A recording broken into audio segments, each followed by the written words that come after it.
Good morning everyone.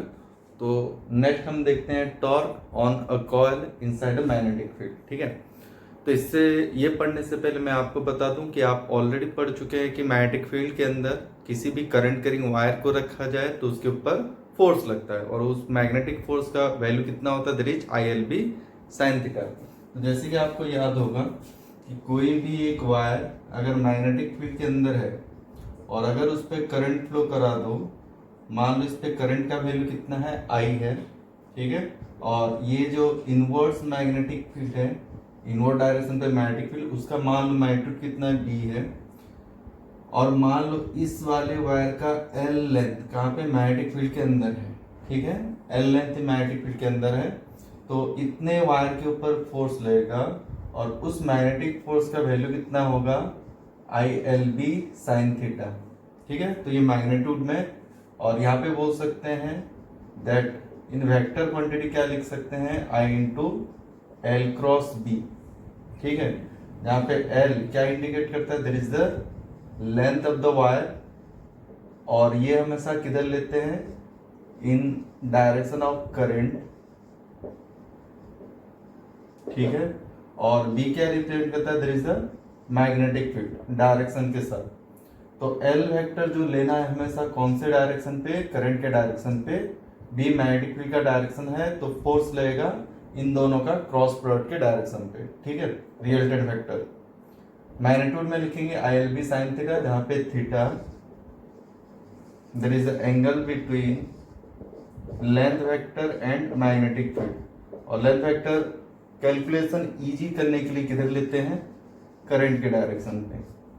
ठीक है, इन direction of current, calculation आसान होगा। ठीक है, ज्यादा आपको कंफ्यूजन नहीं होगा डायरेक्शन फाइंड आउट करने में, इसलिए एल वेक्टर का डायरेक्शन दिया था करंट के डायरेक्शन पे, ये मैग्नेटिक फील्ड का डायरेक्शन, इन दोनों का क्रॉस प्रोडक्ट क्या देगा, मैग्नेटिक फोर्स, यानी कि इस वाले वायर पे लगने वाला फोर्स का वैल्यू। ठीक है, और यहाँ पे मैं ऑलरेडी आपको बता चुका हूँ लेंथ फर्स्ट वेक्टर हमेशा, और मैग्नेटिक फील्ड क्या होगा, that is the second vector. तो ये होगा आपका रिजल्टेंट वेक्टर, इसके बारे में बता चुका हूँ आपको। फर्स्ट वेक्टर की तरफ क्या रखना है, थंब। ठीक है, सेकंड वेक्टर की तरफ क्या करना है, release the finger, release the fingers, release the fingers towards the second vector. Then ये हो गया फर्स्ट वेक्टर। ठीक है, release the finger towards the second vector, तो सेकंड वेक्टर किधर है, अंदर की तरफ। Then face of the palm will give you the resultant vector, तो फेस ऑफ द पाम किधर है, ये हो गया L, जिधर current cross B, magnetic field अंदर, तो फोर्स लगेगा इधर की तरफ, तो ये resultant vector face of the palm.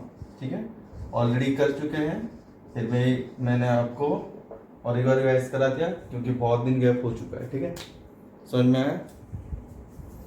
तो नेक्स्ट चलते हैं, कैलकुलेट करेंगे कि torque on a coil, current carrying coil है, करंट कैरिंग कॉइल को अगर हम मैग्नेटिक फील्ड के अंदर रखेंगे तो क्या होगा।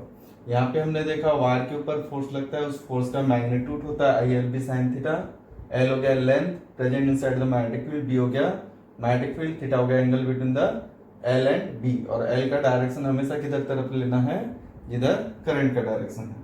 ठीक है, तो नेक्स्ट चलते हैं, torque on a coil present inside a magnetic field. ठीक है, तो देखो इधर, तो जैसे कि मान लो ये मैग्नेटिक फील्ड है, एक यूनिफॉर्म मैग्नेटिक फील्ड, आप ऑलरेडी पढ़ चुके हो uniform and non uniform magnetic field, और इसका स्ट्रेंथ कितना है, मान लो B है। ठीक है, मैग्नीट्यूड कितना है, B है। यहाँ पे मैंने एक कॉइल रखा, एक करंट कैरिंग कॉइल रखा,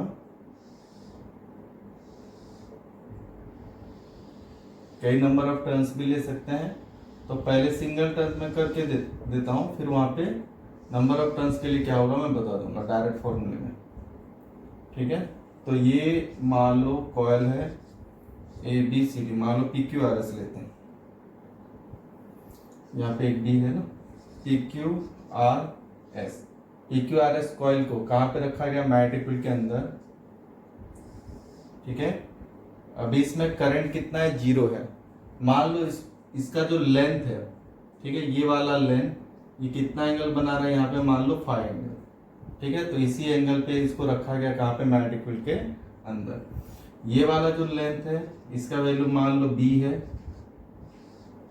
और इस वाले लेंथ का वैल्यू मान लो a है। ठीक है, तो ऐसे एक करंट कैरिंग, अभी तो कॉइल रखा गया है, बाद में करंट फ्लो करा देंगे। तो इस तरीके से एक कॉइल को रखा गया, देख लो क्या क्या है।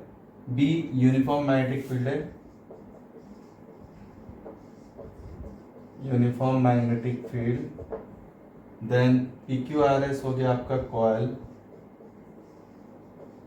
ठीक है, देन PQRS कॉइल का बी मान लो लेंथ है एंड ये मान लो विड्थ है। ठीक है, इस तरीके से रखा गया है मैग्नेटिक फील्ड के अंदर। अब इसमें क्या करो, आई करंट फ्लो करा दो, करंट थ्रू द कॉइल। इस वायर पे करंट कितना फ्लो कर रहा है, मान लो आई करंट फ्लो कर रहा है। इस तरीके से एंटी क्लॉकवाइज डायरेक्शन पे आई करंट फ्लो कर रहा है। ठीक है, अब आगे का कैलकुलेशन देखेंगे। ये समझ में आ गया। बी हो गया uniform magnetic field, PQRS is the coil, coil having the length कितना है B, एंड A हो गया width, I is the current through the coil. ठीक है, तो इसको हटा देता हूं। अब क्या करेंगे, यहाँ पे देखो, इस पूरे कॉइल को 4 सेगमेंट में डिवाइड कर दो, 4 सेगमेंट में डिवाइड कर देते हैं। वो सेगमेंट क्या क्या हो जाएंगे, देखो PQ, QR, RS and SP। तो ये 4 सेगमेंट हो गए, एक स्ट्रेट कंडक्टर। ठीक है, 4 स्ट्रेट कंडक्टर वाले सेगमेंट हो गए, और हर एक वायर पे हम क्या कैलकुलेट करेंगे, फोर्स। क्योंकि हमने पढ़ा है कोई भी करंट कैरिंग वायर को मैग्नेटिक फील्ड के अंदर रखो, उसके ऊपर क्या लगेगा, फोर्स। तो पहले फोर्स कैलकुलेट करते हैं PQ के ऊपर, देन QR के ऊपर, देन RS के ऊपर, then force on SP coil के ऊपर। ठीक है, SP सेगमेंट्स के ऊपर। तो पहले वाले देखते हैं PQ। अपना जनरल फॉर्मूला जो पढ़े थे मैग्नेटिक फोर्स का, जनरल फॉर्मूला क्या है, ILP sin थीटा मैग्नीट्यूड में। और अगर वेक्टर में देखेंगे, इधर लिख देता हूँ, अगर वेक्टर में देखेंगे तो ये वैल्यू कितना आता है, I into L cross B, वो भी देखेंगे। ठीक है, तो पहले देखो मैग्नीट्यूड निकालते हैं। PQ वाला सेगमेंट जो है कॉइल का, PQ वाला सेगमेंट वो ये आ गया, और इसमें मैग्नेटिक फील्ड कैसा, इस तरीके से जा रहा है, यानी कि मैग्नेटिक फील्ड ऐसा है और सेगमेंट ऐसा है। तो इन दोनों के बीच एंगल कितना आएगा, इन दोनों के बीच एंगल कितना आएगा, 90 डिग्री। तो फॉर्मूले में लिख देते हैं, आई लेंथ कितना हो गया, that is B, magnetic field length कितना आ गया, बी, मैग्नेटिक फील्ड कितना है, बी, साइन थीटा, और थीटा कितना है, 90 डिग्री। थीटा 90, तो वैल्यू कितना आ गया, आई छोटा बी बड़ा बी। ठीक है, क्यू आर पे देखेंगे, क्यू एंड आर पे। ठीक है, ये हो गया आपका मैग्नेटिक फील्ड का डायरेक्शन, और ये हो गया लेंथ का डायरेक्शन। तो दोनों के बीच एंगल कितना है, ये वाला एंगल अगर देखेंगे तो ये 5 गिवन है। ठीक है, तो पुट करते हैं आई, लेंथ कितना है A, मैग्नेटिक फील्ड है B, और मैग्नेटिक फील्ड और लेंथ के बीच एंगल कितना है, साइन 5। ठीक है, देन नेक्स्ट देखो RS। RS के ऊपर अगर देखेंगे, यहाँ पे मैग्नेटिक फील्ड का डायरेक्शन ये, और ये हो गया लेंथ का डायरेक्शन। एंगल बोलो I, लेंथ हो गया B, बड़ा B, साइन थीटा, और थीटा यहाँ पे कितना आएगा, 90 डिग्री। तो वैल्यू कितना आ जाएगा, I छोटा b बड़ा B। ठीक है, अगेन SR पे अगर देखेंगे, ये हो गया आपका कौन सा एंगल, ये वाला हो गया आपका मैग्नेटिक फील्ड, और ये हो गया लेंथ।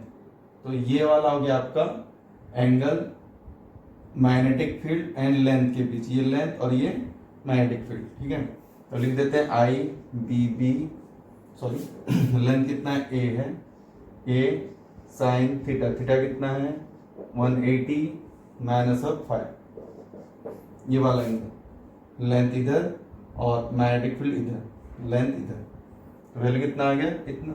ठीक है, तो इन दोनों को ध्यान से देखो ये वाला एंड ये वाला, इन दोनों का अगर देखेंगे तो मैग्नीट्यूड क्या आएगा, सेम, बट वैल्यू अगर देखेंगे ये कितना आ जाएगा -sin5, तो अगर वैल्यू देखेंगे इसका वैल्यू क्या आएगा नेगेटिव। यानी कि अगर वेक्टर में कैलकुलेट करेंगे इस वाले का मान लो फोर्स इधर आया तो इस वाले के ऊपर फोर्स किधर लगेगा ऊपर, और ये एक ही एक्सिस पे है, ठीक है। तो इधर पे इस वायर पे जिधर फोर्स लगेगा इस वाले वायर पे ठीक उसके ऑपोजिट डायरेक्शन में फोर्स लगेगा। तो ये फोर्स ऊपर ये फोर्स नीचे, तो दोनों फोर्स का मैग्नीट्यूड सेम आएगा और डायरेक्शन क्या है ऑपोजिट है। अब यहाँ पे नॉर्मली तुम लगा सकते हो वायर का लेंथ सेम है, मैग्नीट्यूड करंट का सेम है, सेम मैग्नेटिक फील्ड के अंदर, ठीक है। जो फोर्स आया यहाँ पे भी देख सकते हो लेंथ का वायर का लेंथ कितना है जितना है, मैग्नेटिक फील्ड जितना है उतना, और अगर देखेंगे थीटा तो 180 माइनस थीटा है तो माइनस साइन में आएगा। तो ये दोनों अगर देखेंगे तो अपोजिट डायरेक्शन में रहेंगे, ठीक है। और एक ही एक्सिस के ऊपर रहे तो एक पॉइंट पे अगर देखेंगे ऑपोजिट फोर्स, ठीक है, तो नेट फोर्स कितना आ जाएगा 0, ठीक है। तो ये दोनों को हटा देते हैं, नेट फोर्स कितना आ जाएगा 0। तो बचे कौन से P एंड Q, ठीक है। ये डायग्राम हटाता हूं, डायरेक्ट छोटे वाले डायग्राम में आपको समझा देता हूं। तो इस तरीके से देखेंगे, ये देखो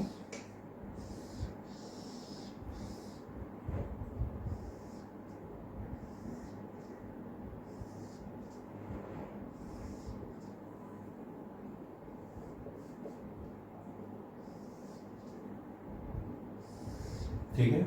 तो यहाँ पे देखेंगे ये करंट कैरिंग वायर था इस तरीके से। तो ऊपर इन दोनों पार्ट में हमने कितना देखा फोर्स, मैग्नीट्यूड दोनों के सेम और अपोजिट डायरेक्शन में, तो रिजल्टेंट कितना है 0। इस वाले केस में देखते हैं, हम पुट करते हैं क्या मैग्नेटिक फोर्स का फॉर्मूला वेक्टर में क्या लिखते हैं, that is I into L cross B, I into L cross B. तो लेंथ किधर, लेंथ नीचे, बी उधर, फोर्स किधर लगा आउटवर्ड डायरेक्शन में, तो इस जगह पे लगेगा बाहर की तरफ फोर्स, और इस जगह पे देखेंगे L क्रॉस B, फोर्स किधर लगा अंदर की तरफ, तो इस वाले पार्ट पे किधर लगा अंदर की तरफ, तो ये अंदर की तरफ जाएगा और ये बाहर की तरफ, और दोनों के फोर्स का मैग्नीट्यूड देखो सेम है, तो दोनों पे सेम फोर्स लगेगा, ठीक है। तो दोनों पे फोर्स का मैग्नीट्यूड कितना है, दैट इज I, L कितना है B साइन थीटा कितना आया था 90। तो इधर भी मैग्नेटिक फोर्स कितना है IBB, और इधर भी मैग्नेटिक फोर्स कितना है दैट इज I छोटा b इंटू बड़ा B, ठीक है। और इसका डायरेक्शन देखो बाहर की तरफ, इसका डायरेक्शन देखो अंदर की तरफ। फिर भी यहाँ पे फोर्स के डायरेक्शन देखो ऑपोजिट डायरेक्शन पे है, इधर किधर बाहर है, और इस वाले फोर्स पे, इस वाले वायर पे फोर्स का डायरेक्शन किधर है अंदर। फिर भी यहाँ पे नेट फोर्स 0 नहीं होगा, क्योंकि मैं आपको समझाता हूँ। यहाँ पे अगर देखेंगे तो एक पॉइंट पे ये फोर्स नहीं लग रहे हैं, जैसे आप देख सकते हो इस वाले पॉइंट पे अंदर के तरफ, इस वाले पॉइंट पे बाहर के तरफ, तो फोर्स देखो ये अंदर और ये बाहर, तो ये क्या होने वाला है, ये अंदर के तरफ जाएगा और ये बाहर की तरफ, तो यहाँ पे क्या आएगा रोटेशन आएगा, ठीक है। तो ऐसे फोर्स को हम क्या कहते हैं कपल फोर्स। कपल फोर्स होता है क्या है, टू इक्वल मैग्नीट्यूड के फोर्स, टू इक्वल मैग्नीट्यूड के फोर्स, ठीक है, टू इक्वल मैग्नीट्यूड के फोर्स ऑपोजिट इन डायरेक्शन, ठीक है, एक ही ऑब्जेक्ट के ऊपर लगेंगे,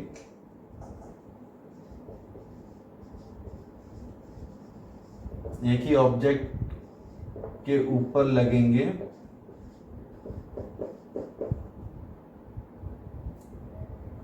जो भी नेक्स्ट, और दो अलग अलग जगह पे लगेंगे,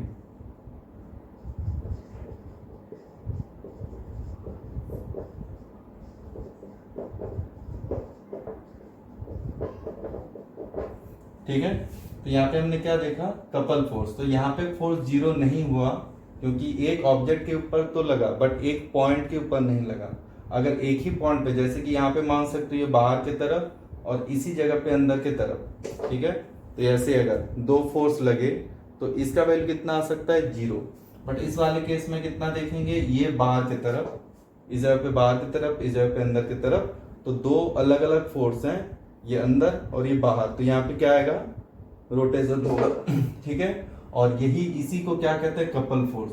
कपल फोर्स किसे कहा जाता है, टू इक्वल मैग्नीट्यूड के फोर्स होंगे, दोनों ही ऑपोजिट डायरेक्शन पे लगेंगे, एक ही ऑब्जेक्ट के ऊपर लगेंगे पर दो अलग अलग जगह पे लगेंगे, और यही कपल फोर्स क्या देता है आपको, टॉर्क देता है। यही कपल फोर्स क्या देगा आपको, टॉर्क देगा, यानी कि इस जगह पे ये कॉइल क्या होगा, रोटेट होगा। ठीक है, तो उस टॉर्क का मैग्नीट्यूड निकालते हैं।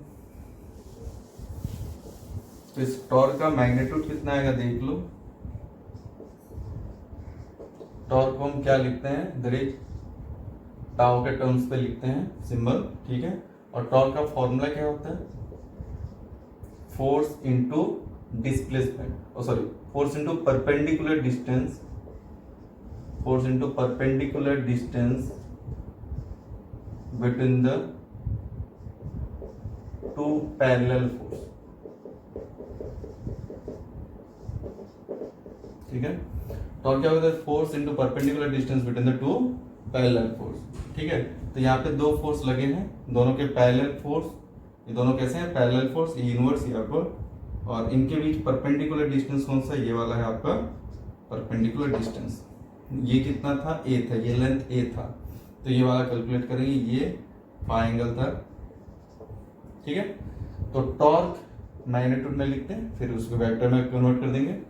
तो ये कितना है टॉर्क, फोर्स कितना है आई, लिखे थे हमने आई छोटा भी बड़ा भी, कितना आया था, इनटू परपेंडिकुलर डिस्टेंस, ये डिस्टेंस कितना आएगा, ये ए है। ठीक है, ये फाई, तो ये कितना है फाई, तो ये कितना आएगा ए कॉस फाई। ठीक है, और यहाँ पे देखेंगे तो देखो ये बी और ए है, B into A, that is the area of the coil, A is the area, या गया B cos phi। तो यहाँ पे A को क्या लिख सकते हैं, that is the area of the coil। ठीक है, then torque equals to I into A क्या होता है, that is the magnetic moment M। ठीक है, तो MB cos phi। ठीक है, और अगर हम देखेंगे ये वाले कॉइल, ये कॉइल है इस तरीके से, अगर यहाँ पे एक वेक्टर ड्रॉ करते हैं, that one is called as area vector, आपको पता होगा इलेक्ट्रिक फ्लक्स में भी हमने किया था। ठीक है, तो एरिया के ऊपर अगर आप एक परपेंडिकुलर लाइन खींचते हो तो वो क्या बताता है आपको, उस एरिया का वेक्टर डायरेक्शन बताता है। तो ये अगर एरिया है, तो ये अगर एक परपेंडिकुलर लाइन खींच रहा हूं उसके सरफेस के ऊपर, तो यही क्या है आपका एरिया वेक्टर। तो आपको समझा था ओपन सरफेस में क्या होता है, क्लोज सरफेस में क्या होता है। तो इस वाले केस में इस कॉइल का एरिया वेक्टर किधर होगा, जो परपेंडिकुलर ड्रॉ करेंगे उधर की तरफ। ठीक है, तो ये वेक्टर ऐसे ऐसे खींचा गया है ये। ठीक है, तो ये क्या हो गया एरिया वेक्टर। तो एरिया वेक्टर के साथ मैग्नेटिक फील्ड कितना एंगल बनाता है, दैट इज थीटा। ठीक है, तो इसको कैसे लिख सकते हैं, torque equals to M B cos, ये फाई है। ठीक है, फाई को क्या लिख सकते हैं, that is 90 minus of theta, और बोल सकते हैं टॉर्क इक्वल्स टू क्या आएगा, that is M B sine theta. Torque का वैल्यू कितना आ जाएगा, एम बी साइन थीटा। ठीक है, दिख रहा है क्लियर। तो टॉर्क इक्वल्स टू कितना आ गया, एम बी साइन थीटा, और इसी को लिख सकते हैं that is torque equals to M cross B. अगर वेक्टर में लिखेंगे तो टॉर्क कैसा प्रोडक्ट है, टॉर्क आपको वेक्टर में मिलेगा, क्योंकि ये दो वेक्टर क्या हो रहे हैं, क्रॉस प्रोडक्ट हो रहा है। ठीक है, वेक्टर प्रोडक्ट का रिजल्टेंट क्या होता है, there is a vector one. तो टॉर्क क्या है, वेक्टर प्रोडक्ट है, और उन दोनों का रिजल्टेंट क्या मिलेगा आपको, टॉर्क, इन दोनों का रिजल्टेंट में क्या मिलेगा, torque is a vector quantity. फिर से यहाँ पे वही रूल यूज कर सकते हो, thumb again release the fingers. तो ये टॉर्क क्या है, that is the face of the palm. अच्छा, यहाँ पे एम का डायरेक्शन किधर होगा, ये right hand thumb rule use करते थे। मैग्नेटिक मूवमेंट मैग्नेटिज्म चैप्टर पे है, 11th की मैग्नेटिज्म चैप्टर पे जो एम होता है वो मैग्नेटिक मूवमेंट है, उसका फॉर्मूला होता है करंट इनटू एरिया। अगर नंबर ऑफ टर्न्स हो तो that is I into N into A, ये भी याद रखेंगे अगर पढ़े नहीं होंगे। तो एम को कहा जाता है मैग्नेटिक मूवमेंट, ये मैग्नेटिज्म चैप्टर पे है। और इस मैग्नेटिक मूवमेंट का ये कैसे भी शेप का कॉइल हो सबके लिए वैलिड करता है, चाहे वो सर्कुलर वाला हो, चाहे रेक्टेंगुलर हो, चाहे इरेगुलर शेप का, ठीक है। तो हर जगह पे आपको ये यूज होगा। मैग्नेटिक मूवमेंट का फॉर्मूला आई इंटू ए, आई हो गया करंट थ्रू द कॉइल, ये हो गया एरिया ऑफ द कॉइल। और मैग्नेटिक मूवमेंट क्या देगा आपको, वेक्टर डायरेक्शन में आएगा। और मैग्नेटिक मूवमेंट का वेक्टर डायरेक्शन किधर लेना है, यूज करना है राइट हैंड थंब रूल। तो यहाँ पे देख सकते हैं ये अगर क्या बताएगा, करंट कैरिंग वायर का करंट बताएगा ये fingers. Right hand thumb rule पे क्या यूज करते थे, if you hold a current carrying conductor, कैसे पकड़ना है, the fingers indicate the direction of current, then thumb will indicate the direction of magnetic field. आपको सर्कुलर वाले केस में बताया था ये कि circular right hand thumb rule circular वाले कॉइल पे कैसे यूज करना है, जिधर आपका करंट है उधर कर्व फिंगर यूज करना है। स्ट्रेट कंडक्टर के लिए अलग है, सर्कुलर करंट के लिए क्या देगा, सर्कुलर करंट कॉइल के लिए कर्व फिंगर इंडिकेट करेगा current, then thumb will indicate the direction of magnetic field, ठीक है। तो यहाँ पे देख सकते हो इस तरीके से, तो ये मैग्नेटिक फील्ड भी बताएगा इस कॉइल से जो जनरेट होगा मैग्नेटिक फील्ड। और अगर बात करते हैं मैग्नेटिक मूवमेंट का भी डायरेक्शन ये होगा, ठीक है। तो राइट हैंड थंब रूल के हिसाब से कर्व और लूप के लिए जो हम मैग्नेटिक फील्ड निकालते थे वही वाला रूल यहाँ पे यूज करके क्या निकालना है आपका, मैग्नेटिक मूवमेंट, ठीक है। तो टॉर्क का वैल्यू कितना आ गया, that is m cross b, torque equals to m cross b, ठीक है, याद रहेगा। और that is mb sin theta, theta is the angle between magnetic movement and magnetic field. यहाँ पे लिख के देता हूँ जैसे कि हमने अभी क्या पढ़ा,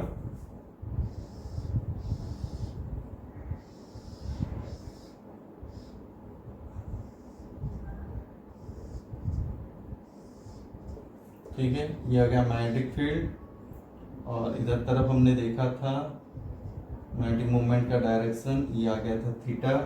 अगर करंट इधर हो तो मैग्नेटिक मूवमेंट उधर आएगा, ठीक है। तो ये मैग्नेटिक मूवमेंट, तो यहाँ पे डायरेक्ट हम क्या लिख सकते हैं, torque equals to m cross b। और अगर मैग्नीट्यूड में देखें that is mb sine theta, जहाँ पे m का वैल्यू लिख सकते हैं ia if N number of turns of coil का, तो direct magnetic movement I N A लिख सकते हैं, ठीक है। बी हो गया आपका magnetic field and theta is the angle between M vector and B vector. ये देखो B vector and M vector के बीच थीटा, तो टॉर्क क्या हो गया, that is M B sine theta, ठीक है। तो कहाँ ज्यादा होगा कहाँ कम होगा समझ में आ रहा है। तो ये जो है ये प्लेन सरफेस और प्लेन ऑफ कॉइल है, प्लेन ऑफ कॉइल, ठीक है। तो इसके हिसाब से भी आपको थीटा कई बार कंफ्यूज करने के लिए था, जैसे कि मान के चलो अगर कॉइल ऐसे रखा हो, ये मैग्नेटिक फील्ड है, कॉइल ऐसे रखा हो तो ये क्या लिख सकता है, देयर इज द, यहाँ पे लिख सकता है plane parallel to magnetic field. देखो ये वाला सरफेस और ये वाला प्लेन, इसको कहते हैं प्लेन। तो प्लेन मैग्नेटिक फील्ड के साथ कैसा है, पैरेलल है। इस जगह पे थीटा कितना आ जाएगा, ये देखो सरफेस है plane, plane parallel to magnetic field, magnetic field ऐसा है और यही इसी डायरेक्शन में सरफेस है। तो थीटा किधर है, इसके लिए इसको मानेंगे एम वेक्टर, ठीक है। तो एम वेक्टर इधर एरिया वेक्टर की तरफ, तो ये आ गया एम और ये आ गया बी। इस जगह पे थीटा आ जाएगा 90 डिग्री, क्योंकि आपका एम वेक्टर किधर हो जाएगा आउटवर्ड डायरेक्शन में और ये आ जाएगा आपका मैग्नेटिक फील्ड, ठीक है। कई जगह पे आपको इस तरीके से देगा, इधर मैग्नेटिक फील्ड है ठीक है, तो वहां पे क्या लिख के देता है, जैसे कि डायग्राम में ऐसे दिखेगा, ठीक है, यहाँ पे क्या लिख के देगा, there is a plane perpendicular to magnetic field.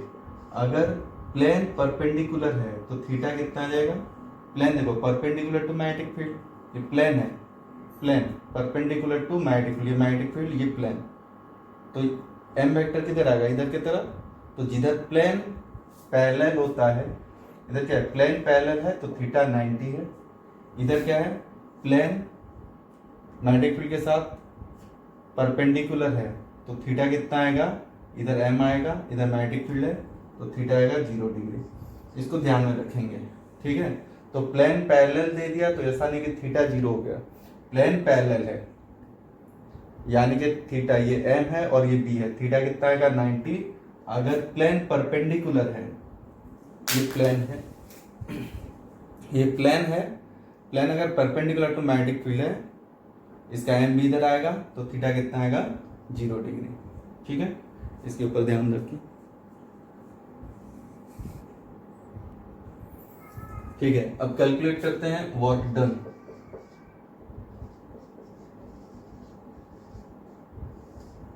ठीक है, तो वर्क डन कितना है, टॉर्क का वैल्यू आप निकाल सकते हो, दरीज कितना है, M B sine theta, theta 0 put कर दो, if theta 0 torque 0, if theta equals to 90 degree तो टॉर्क कितना आएगा, maximum that is M B, ठीक है, मैक्सिमम वैल्यू टॉर्क का कितना आएगा, एम बी।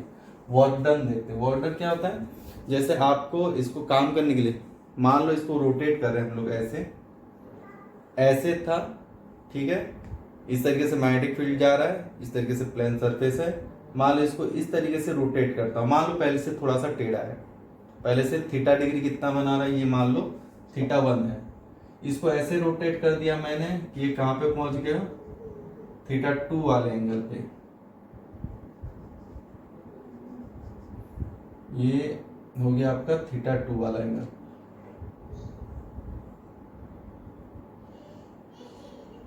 इसका एम हो जाएगा इधर की तरफ, ये थीटा 2, ऐसे रोटेट कर दिया, ठीक है। एम और बी के बीच हम लोग थीटा देख रहे हैं, कंफ्यूजन ना हो, इसको रोटेट करोगे तो इसके साथ ये एम का भी डायरेक्शन रोटेट हो जाएगा, तो पहले इधर था, ऐसे रोटेट कर दिया तो एम डैश इधर आ गया, ठीक है, और ये एंगल थीटा 1 तो ये theta 2, rotate theta 1 to theta 2, तो आपको काम करना पड़ेगा, रोटेट करने के लिए एनर्जी लगाना, वर्क करना पड़ेगा, और इस वर्क का फॉर्मूला क्या होता है, और मान लो आपने थोड़ा सा एंगल रोटेट करा, a small angle D theta, consider a small angle of rotation D theta. मान लो थीटा 1 से थीटा 2 रोटेट करते टाइम बीच में मैंने थोड़ा सा एंगल लिया, यहाँ पे मान लो थीटा 1 है, ये थीटा 2, मैंने उतना नहीं लिया, मैंने बीच में से थोड़ा सा एंगल जो रोटेट, ये थीटा 1 टू थीटा 2 है मान लो, तो बीच में से थोड़ा सा एंगल मैंने रोटेट करने का कितना लिया, डी थीटा। तो थोड़ा सा रोटेट करेंगे तो थोड़ा काम करना पड़ेगा, तो डी डब्ल्यू, थोड़ा सा वर्क डन निकाल लेते हैं, बाद में इसको क्या कर लेंगे, इंटीग्रेट कर लेंगे। तो वर्क डन का फॉर्मूला क्या होता है, rich torque into D theta. जैसे आप लिखते हो ना, मान लो ये ऑब्जेक्ट पड़ा हुआ है, ठीक है, इस पे फोर्स लगाओ, तो ये थोड़ा सा डिस्टेंस मान लो मूव करा, ठीक है, थोड़ा सा डिस्टेंस मूव कर रहा है, मान लो इतना सा डिस्टेंस मूव किया, तो वर्क डन का फॉर्मूला क्या लिखते हो, एफ इंटू एक्स और एफ डॉट एक्स, ठीक है, फोर्स इंटू डिस्प्लेसमेंट लिखते हो। यहाँ पे भी वैसा ही, टॉर्क रोटेट करें हम लोग तो टॉर्क, फोर्स लगाओ डिस्प्लेसमेंट, टॉर्क लगाओ एंगल रोटेट करो, ठीक है, फोर्स लगाया डिस्प्लेसमेंट हुआ, वर्क डन, टॉर्क लगाया थीटा चेंज हुआ, that is the work done, ठीक है। तो फॉर्मूला लगाते हैं, डी डब्ल्यू ये कितना था, दैट इज आई, और एम के टर्म्स पे लिखते थे M B sine theta torque का कितना आया, that is the D theta. तो टोटल वर्क डन पाने के लिए क्या करेंगे हम लोग, छोटे वर्क डन को इंटीग्रेट करेंगे। ठीक है, कहां से कहां तक, ये छोटा वर्क डन था 0 तब था जब मैं θ1 से स्टार्ट कर रहा था, कहां तक लेके गया θ2, तो टोटल वर्क डन कितना है W। तो टोटल वर्क डन का वैल्यू कितना आएगा, इंटीग्रेशन ऑफ θ1 से लेके θ2 that is mb sine theta d theta. mb को बाहर निकालो, साइन थीटा का इंटीग्रेशन क्या हो जाएगा, that is minus cos theta. Sign theta d theta का इंटीग्रेट करें तो क्या आया, माइनस कॉस थीटा। लिमिट कहां से कहां तक, θ1 से लेके θ2 तक। ठीक है, और इसका वैल्यू वर्क डन का कितना आ गया, that is mb minus cos θ2 minus cos θ2 minus again minus cos θ1, तो माइनस माइनस प्लस हो गया कॉस θ1, और इसको लिखा जाता है mb cos θ1 minus of cos θ2। तो वर्क डन का फॉर्मूला क्या आ गया, mb cos θ1 minus of cos θ2। ठीक है, तो θ1 हो गया इनिशियल एंगल, कहां तक रोटेट करें, θ2 तक, तो फाइनल एंगल कितना होगा, दैट इज द θ2। तो अभी पहुंच गया कहां पे, θ2 पे पहुंच गया मान लो। तो डायरेक्ट फॉर्मूला कैसे बनता है देखो,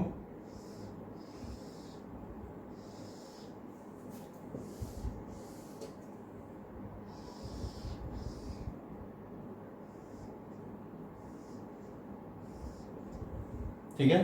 तो ये कहां पे पहुंच गया है, θ2 पे। कहां से रोटेट करे थे, θ1 पे।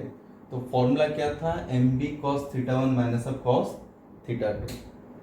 ठीक है, तो इसके ऊपर सवाल क्या आते हैं देखो, वर्क डन का फॉर्मूला लिख देते हैं, that is mb cos θ1 minus of cos θ2। आपको जनरली पूछेगा कि इनिशियल से कितना आपने रोटेट करा, और बोल सकता है इक्विलिब्रियम से। इक्विलिब्रियम मतलब कितना है, इक्विलिब्रियम मतलब इनिशियली θ1 कितने एंगल पे हो, 0 डिग्री पे। समझ सकते हैं 0 डिग्री मतलब प्लेन कैसा है, परपेंडिकुलर टू मैग्नेटिक फील्ड, पढ़े थे हमने। तो उससे अगर रोटेट करते हैं तो वर्क डन कितना आएगा, when plane is perpendicular to magnetic field, तभी इनिशियल एंगल कितना आएगा, दैट इज 0 डिग्री। तो तभी वर्क डन कितना रहेगा, अगर उसी एंगल से रोटेट करते हो, अगर मान लो ऐसे है, ठीक है, ये 0 है, इसी से अगर रोटेट करते हैं θ2 पे पहुंचते हैं, तो θ1 कितना आ गया 0, तो यहाँ पे लिख सकते हैं cos 0 माइनस ऑफ cos θ2, जहाँ पे पहुंच गया रोटेट करने के बाद। और ये वैल्यू कितना आ जाएगा, mb 1 minus of cos θ2। Finally कहाँ पहुंच गया, θ2 पे, तो इसका वैल्यू कितना आएगा, mb 1 माइनस ऑफ cos θ2। कहां से रोटेट करें, equilibrium position, that is θ1 equals to कितना लिखना है, 0 डिग्री। ठीक है, that is plane is perpendicular to magnetic field. ठीक है, नेक्स्ट चलो, अगर आपको पूछा पोटेंशियल एनर्जी, पोटेंशियल एनर्जी क्या होता है, जैसे ऑब्जेक्ट को ऐसे ऊपर लेके जाओ, ठीक है, तो यहाँ पे एनर्जी जो आपने उठाया वही एनर्जी स्टोर होते जा रहा है कहाँ पे, इस ऑब्जेक्ट पे। किस तरीके से, पोटेंशियल एनर्जी से, पोटेंशियल एनर्जी की तरफ। अगर यहाँ से मैं छोड़ दूं तो ये किस वाले एनर्जी से नीचे आया, इसके पास जो पोटेंशियल एनर्जी था, और वो आया कहाँ से, जब आप उठाए थे तो यही एनर्जी इसमें स्टोर हो गया था एज पोटेंशियल एनर्जी, वही एनर्जी से ये फिर नीचे आने के लिए ट्राई करता। उसी तरह जब आप इसको रोटेट करते हो इस वाले कॉइल को, तो ये जो आपने वर्क दिया वही वर्क इसमें स्टोर होता है कैसे, पोटेंशियल एनर्जी पे। ठीक है, तो फाइनली ये कौन से पे पहुंच गया था, θ2 वाले एंगल पे पहुंच गया था। ये वाला केस देखेंगे तो ये मैग्नेटिक फील्ड और ये मैग्नेटिक मूवमेंट के बीच फाइनल एंगल कितना था, थीटा 2। तो वर्क डन का फॉर्मूला होता है that is minus M B cos theta 2। ठीक है, तो फाइनल जो एंगल है या तो इसी जगह पे जो एंगल बना रहा है मैग्नेटिक फील्ड और मैग्नेटिक मूवमेंट का, आफ्टर रोटेशन वो जहाँ पे पहुंच चुका है उस जगह पे, सॉरी, पोटेंशियल एनर्जी का फॉर्मूला कितना आ गया, minus M B cos theta 2। Theta 2 is the final angle. ठीक है, तो कितना कितना आएगा बोलो, मैक्सिमम कितना है, मिनिमम कितना है।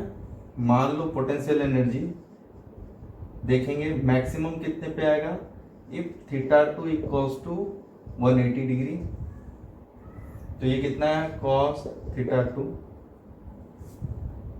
ठीक है, और थीटा 2 कितना आ गया धीरे, थीटा 2 180 पे अगर रोटेट करेंगे तो वैल्यू कितना है, minus M B cos 180 that is -1, और -1 कितना आ गया, दैट इज एम बी। उसी तरह अगर वर्क डन अगर देखेंगे, मैक्सिमम कितना आएगा, वही थीटा 2 पे जब क्या आएगा, 180 डिग्री, यहाँ पे देखो M B 1 minus cos 180 that is -1 minus minus plus, तो कितना आ जाएगा, 2 एम बी।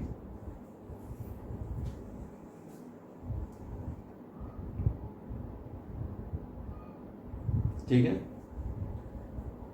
इसका मैक्सिमम कितने पे, और 0 पे भी लिख सकते, माइनस एम बी का। ठीक है, ये और मिनिमम कितना आएगा इसका, थीटा इक्वल्स टू जब 0 डिग्री, तो वैल्यू कितना लिख सकते हैं, you minimum reach 0 degree minus 1 B. Theta 2 कितना आ जाएगा, 1, तो माइनस एम बी मिनिमम, और मैक्सिमम कितना आ जाएगा, M B. Kinetic energy maximum 2 M B, और मिनिमम कितना आ जाएगा, थीटा इक्वल्स टू, मान लो 0 पुट करो, थीटा 0 पे कितना आ जाएगा, दैट इज मिनिमम। तो मैक्सिमम कहाँ पे होता है, 180 पे, और मिनिमम कहाँ पे होता है, 0 पे। थीटा जब 0 डिग्री का होगा, ठीक है, तब कितना आएगा, cos 0 1 1 1 0, तो वर्क डन कितना आएगा, 0।